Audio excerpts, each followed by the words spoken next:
This story was sent to us by Sam, a long-haul trucker currently based in the United States. Sam tells us that although he is originally from India, he has been driving heavy rigs across the US for several years. During his time on the road, he has faced all kinds of treacherous routes and brutal weather, from deep, isolated mountain passes to thick, endless forests. But during one of his winter routes, an event took place that he says he will never be able to forget. It started when he pulled his truck over to take a mandatory rest break. While resting inside his cabin, he covered his windshield and side windows with thermal blackout sheets. Outside, a heavy snowstorm was raging. To get some proper sleep, he turned off all the cabin lights and lay down. And that's when he heard it. The distinct sound of footsteps crunching on the fresh snow outside. Someone, or something, was walking right up to his truck. This story is incredibly intense. If you're a long-time listener of this channel, you already know the kind of terrifying trucking stories we share here, and this one is right up there with the absolute best. Stay tuned until the very end, because this story will keep you completely hooked. Trust me, the upcoming stories I'm prepping for this channel are going to blow your mind. Now, let's head into the storm. Hey Alex, my name is Sam. I'm originally from India, and I've been working as a commercial truck driver in the USA for about 8 years now. An incident happened in my life that has haunted me ever since, and I finally want to share it with you. It started out like any other routine run. I picked up my rig from the logistics company yard. For this trip, I was hauling a massive double trailer setup. My route took me through highly isolated roads, cutting deep through vast, dense forests to reach my final destination.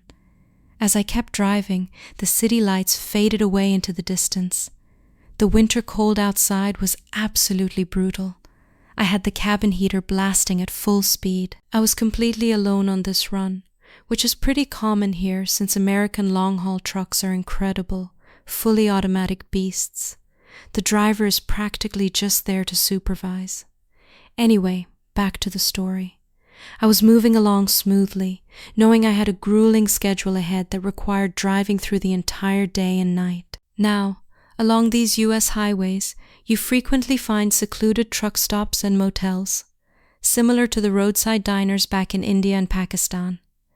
Most truckers routinely stop at these motels to freshen up, grab a hot meal, and stretch their legs before hitting the road again. But I had a habit of rarely stopping at those places. Being from India, I'm used to spicy, flavorful food, and the bland roadside diners here just never sat right with me. So, I always kept my own cooking supplies packed inside my cab. My favorite thing to do was to find a beautiful, scenic pull-off area surrounded by nature, park my rig, and cook my own food right inside the truck. After eating, I'd take a short nap and then continue my journey. Doing this allowed me to satisfy both my passion for traveling and the demands of my profession. By the time I reached the deep woods, a full day of driving had already passed. The area I was entering was getting slammed by a massive blizzard. Heavy snow was falling rapidly, forcing me to slow down my rig significantly, which made my progress incredibly slow.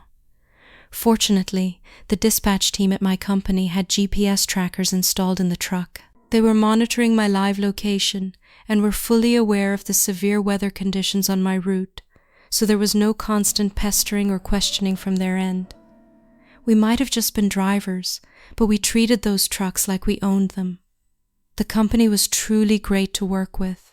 As the night grew deeper, the snowfall intensified. The blizzard became so thick that even my high-beam headlights couldn't cut through the whiteout conditions. Exhaustion was finally setting in.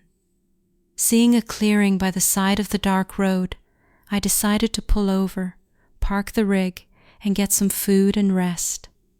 I took out my heavy thermal blackout curtains and completely sealed off the windshield and both side windows.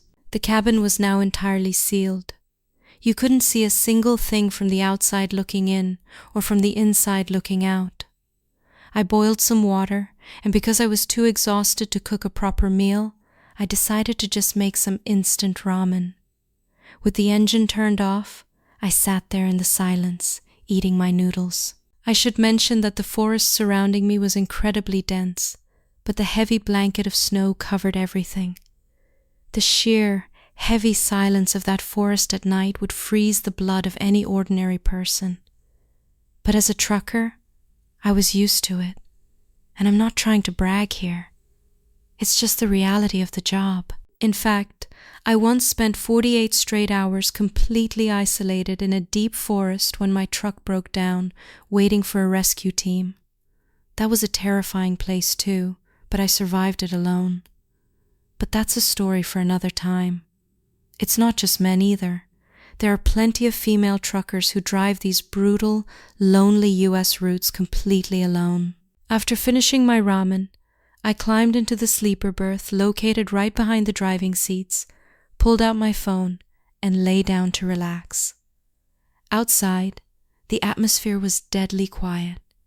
It was the kind of absolute silence where even the faintest whisper would echo for miles. I knew I couldn't afford to fall into a deep sleep, because with the ongoing blizzard, there was a high risk of the truck getting plowed in or buried under the snow. I only had about an hour to rest before I needed to get the rig moving again. As I lay there in total darkness, having switched off the cabin lights, a sound broke the silence. It sounded like someone was walking over the snow, coming from deep within the woods. At first, my brain refused to accept what I was hearing. I strained my ears, focusing entirely on the sound outside. There was no mistake. Someone was definitely out there, walking through the deep snow, heading straight toward my truck. A wave of intense anxiety hit me. Who could possibly be out here in the middle of a national forest blizzard? As far as I knew, there wasn't a single town or house for miles. So who was this? Worse, the crunching footsteps were coming directly toward my cabin door. I didn't want whatever was outside to realize that anyone was awake inside the truck. I literally held my breath, lying perfectly still in the dark like a corpse. The footsteps stopped right next to my cabin door. My heart dropped. Because of the blackout sheets, I couldn't see out, and they couldn't see in. I just lay there, paralyzed, straining every nerve to hear what would happen next. But the entity outside wasn't making a sound. It was just standing there, completely still. The fact that it wasn't moving at all made it 10 times more terrifying. I was terrified, desperately waiting for its next move. I had made sure both cabin doors were securely locked from the inside. Try to imagine the terror. Someone is standing right outside your door in total darkness, completely motionless, as the minutes slowly tick away. After a while, I started thinking that maybe they saw the lights were off, assumed the truck was abandoned, and walked away. But if they had left, I should have heard their footsteps crunching back into the snow. There was nothing. My mind was racing with terrifying possibilities. About 15 to 20 minutes passed in that agonizing silence. Suddenly, the silence was shattered. I watched in absolute horror as the manual lock on the driver's side door began to violently jiggle and turn. Someone outside was actively trying to force the door open. My heart rate went through the roof. I was shaking with fear. No human being could stand outside in that sub-zero, freezing blizzard for that long, perfectly still, only to suddenly start wrestling with a truck lock. They kept trying to force the lock while I sat there completely helpless. It was the first time in my career that I felt that level of pure, unadulterated terror. After a few moments of straining against the lock, the rattling stopped. Then came that dreadful, heavy silence again. A moment later, I heard the crunching of snow once more. The footsteps were moving away from the driver's side, circling around the front of the truck toward the passenger side. I tracked its movement entirely by the sound of its steps. It reached the passenger side door. And then, the passenger lock began to violently twist and shake. Cowering in the sleeper berth, I could literally see the internal locking mechanism moving through the dim light.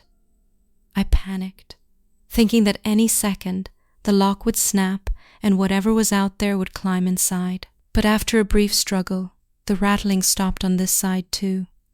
Deep silence returned. My ears were completely dialed into the outside world. It felt like whoever, or whatever.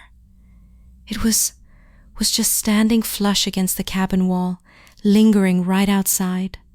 First it tried the driver's door, then the passenger door, and now it was just waiting. But it wasn't over yet. The nightmare was about to get worse. Through the silence, I heard the distinct sound of 2 more pairs of feet crunching through the snow from a distance. Remember, I was completely blind to the outside world. I was piecing everything together purely through audio. Hearing 2 more entities approaching sent a fresh jolt of panic through me. One nightmare hadn't even left, and now 2 more were joining it. The new footsteps walked right up to the cabin, stopping exactly where the first entity was standing. Then, the 3 of them began to talk to one another. But what sent shivers down my spine was how they were communicating. They were speaking in raspy, hurried whispers, using a language that sounded completely inhuman, unlike anything I had ever heard. But from the pitch and cadence of the whispers, I could distinctly tell that the group consisted of a man, a woman, and a young child around 12 or 13 years old. For a split second, a crazy thought crossed my mind. Maybe I should just open the door and see if they are stranded travelers needing help? But then sanity kicked in. How could a normal family be standing outside in bone-chilling, single-digit temperatures without a vehicle, just whispering in the dark? Slowly, without making a sound, I crept up from the berth toward the window curtains. I tried to peel back a tiny edge of the sheet just enough to peek through, ensuring that even if someone was looking right at the glass, they wouldn't see me inside. I looked out into the snowy night. There was no one there. The space beside my truck was completely empty. But the most terrifying part? The exact moment I pressed my eye to the glass to look outside, the whispering voices instantly vanished into thin air. I can't even begin to describe the sheer terror that gripped me. I felt like I was staring death in the face. If there was no one standing out there, whose voices had I been listening to? I retreated into the darkness of the cabin, staying perfectly still, waiting in dread for their next move. My 1-hour rest break was officially up. I hadn't slept a wink. Instead, the adrenaline and horror had left my body vibrating with nervous energy. Then, I heard the footsteps again. They were moving across the front of the truck, walking away into the darkness ahead. I immediately formulated a desperate escape plan. I needed to jump into the driver's seat, crank the engine, and slam on the gas to get out of there as fast as possible. If luck was on my side, I could make a clean break. Everything had to happen in one fluid, sudden motion, tear down the windshield curtain, start the rig, and drive. Time was running out. If I stayed parked any longer, the blizzard would plow the tires in, leaving me permanently stranded in a haunted forest. The entities seemed to have moved a safe distance ahead of the rig, giving me my window of opportunity. Moving silently, I slid into the driver's seat. Without looking around, I ripped down the front blackout sheet, slammed my hand onto the ignition, and fired up the massive diesel engine. As the engine roared to life, the high-beam headlights flashed on, cutting through the heavy snow. Far out in the beam of the lights, I caught sight of figures standing on the road. My entire focus was on escaping, so I tried not to stare directly at them. I slammed the transmission into gear and hit the accelerator. But disaster struck. The tires started spinning violently, whining against the ice. The heavy rig was bogged down. The truck was stuck in the snow. In the blinding glare of my headlights, I saw the 3 figures slowly turn around. They began walking back toward my stuck truck with a slow, deliberate pace. I kept my foot pinned to the floor, desperately rocking the accelerator, praying for the tires to catch traction. But the engine just roared helplessly as the figures closed the distance. Now they walked directly into the brightest zone of my high beams. and when I finally saw their faces, my blood ran completely cold. It was indeed a man, a woman, and a young boy. But they didn't look human. They looked like rotting corpses dug straight out of a graveyard.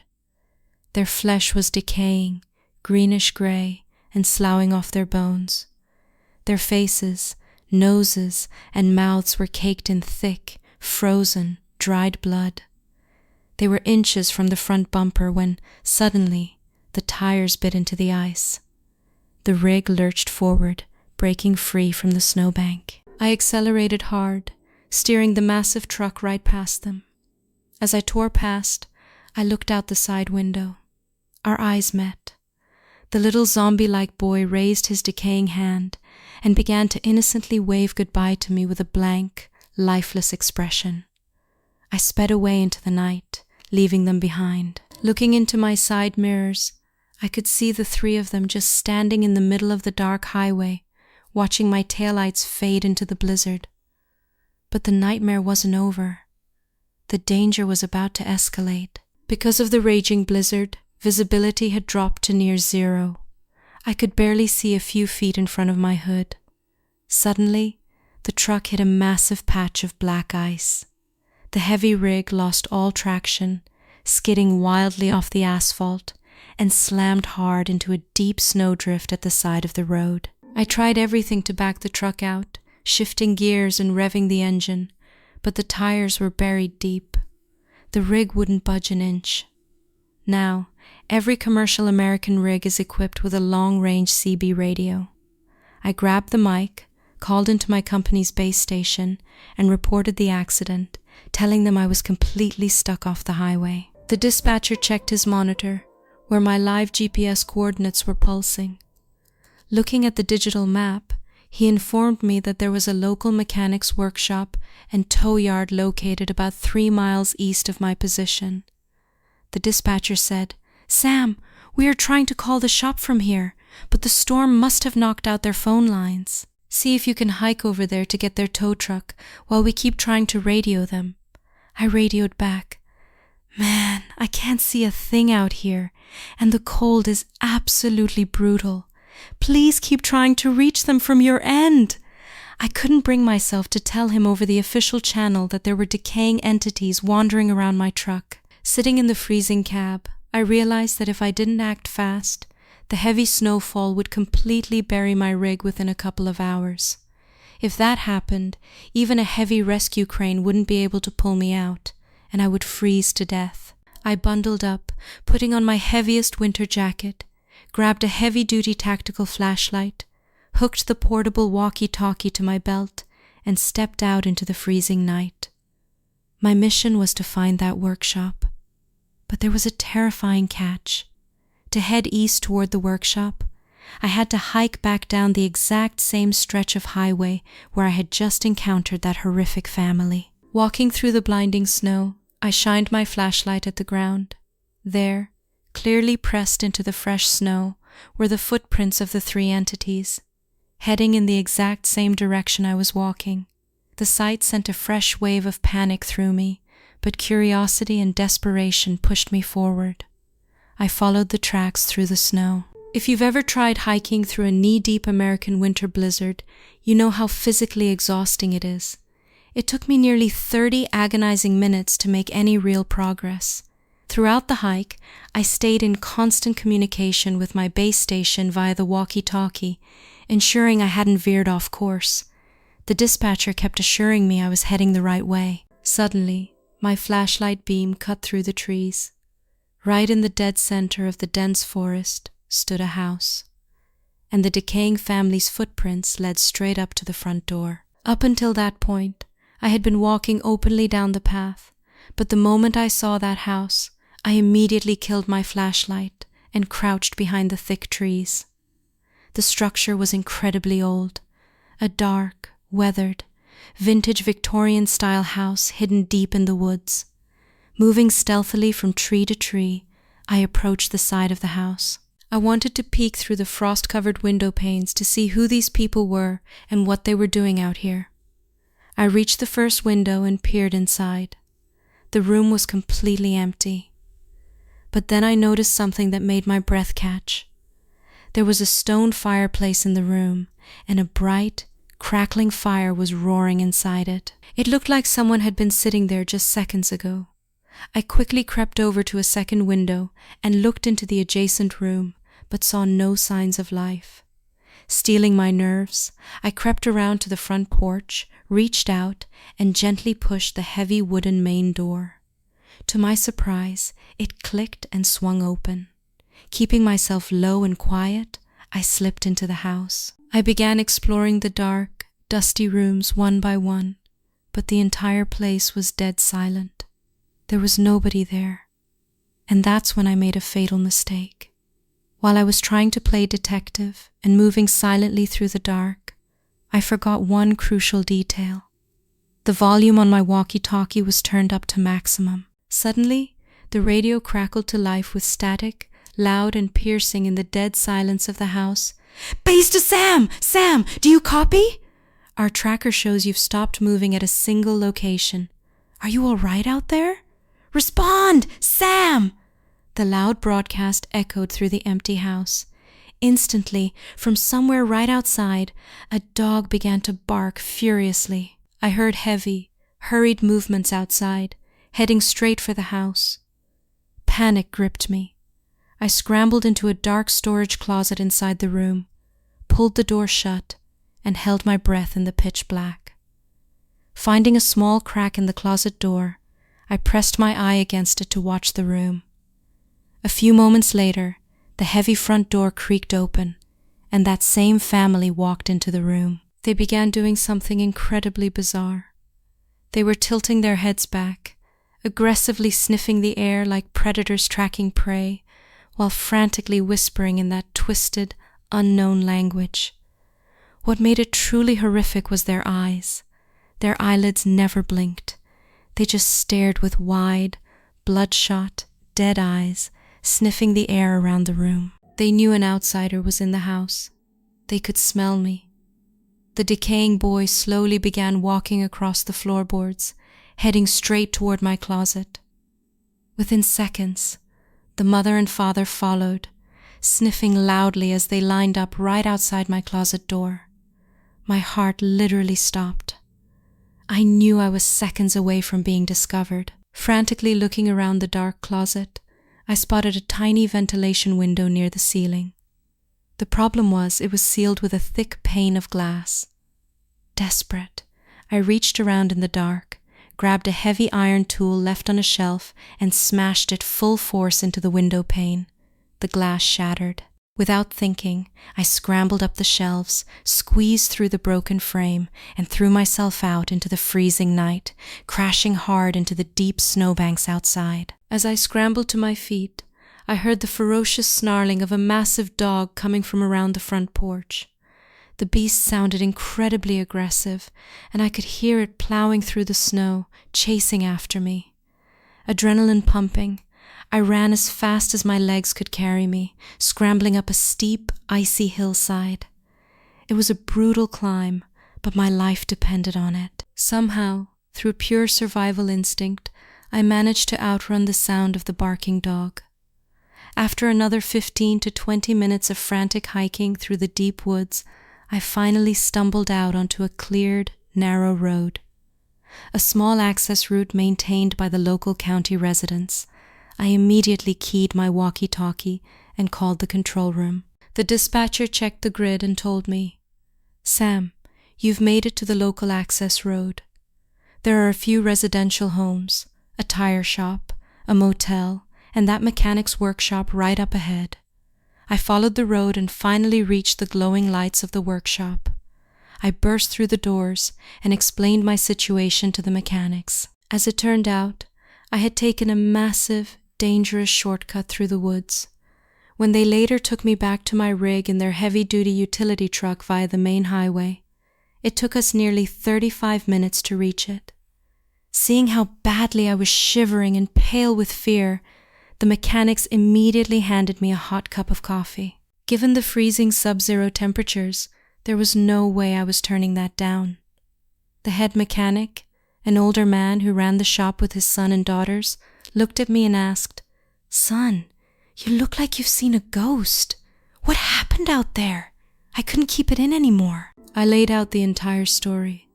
The footsteps, the forced locks, the whispering family in the high beams, and the vintage house with the roaring fireplace.